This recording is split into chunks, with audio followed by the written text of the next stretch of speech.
এই ম্যাঙ্গো কাল্টিভেশনটাকে বাড়ানোর জন্য আমরা কিন্তু হাজার হাজার ম্যাঙ্গো চারাও কিন্তু কৃষকদের মধ্যে বিতরণ করে থাকি এবং আমরা সবসময় উৎসাহিত করে থাকি যেন আমরা মিডলম্যানকে কাট ডাউন করে সরাসরি কৃষকের কাছ থেকে আমরা সংগ্রহ করতে পারি। 1 মেট্রিক টন ম্যাঙ্গো ক্রাশিং করব, যেটা দিয়ে আমরা পাল্প তৈরি করে গুদামজাত করে রাখবো এবং সারা বছর এটাকে প্রক্রিয়াজাত করে সেটা দিয়ে আমরা mango juice, drinks, nectar, mango বার থেকে যারা বিভিন্ন রকমের আমের সুস্বাদু প্রোডাক্ট উৎপন্ন করে দেশীয় বাজারে এবং বিদেশে রপ্তানি করার জন্য সিদ্ধান্ত গ্রহণ করেছি এবং এই লক্ষ্যমাত্রা নিয়ে আমাদের কাজ চলছে।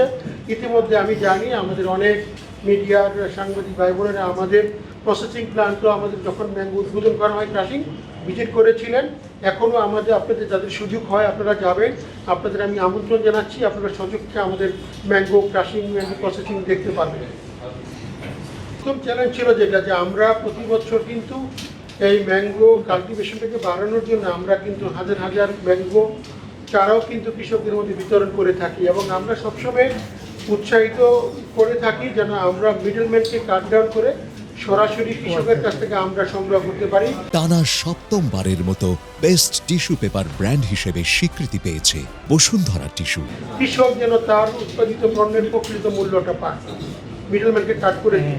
এখানে আমাদের জন্য যেটা চ্যালেঞ্জ ছিল, আপনি জানেন যে সাধারণত ম্যাঙ্গো দিয়ে যখন আমি জুস তৈরি করি এর সাথে কতগুলা অক্সিজেনের এলাইট মেটেরিয়াল লাগে, তার ভিতরে ধরেন সুগারের একটা ইউজ ছিল।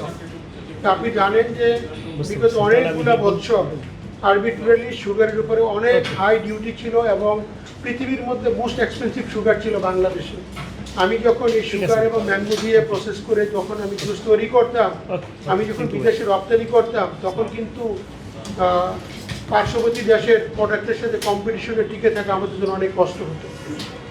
তারপরেও এই সরকার আসার পরে সুগারের ডিউটি কিছুটা কমিয়েছেন, আমরা এখন কিছুটা কম্পিটিটিভ, আমরা তাদের সাথে কম্পিটিশন করে আমরা মধ্যপ্রাচ্য বাজার করতে পারছি। আমি মনে করি এই ধরনের রপ্তানিমুখী শিল্পের ক্ষেত্রে যদি এই ধরনের যতগুলো অবস্টেকেল আছে, পাশাপাশি প্যাকেজিং র মেটেরিয়ালটা আমাদের দেশে হয় না, এটাও এখন আমদানি করতে হয়। এই ধরনের জায়গাগুলোতে যতগুলো আমাদের অসুবিধা আছে এগুলোকে যদি এলিমিনেট করা হয় এবং আমের জন্য এটা বাস্তবতা বলতেই হবে নর্থ বেঙ্গলই কিন্তু সোর্স।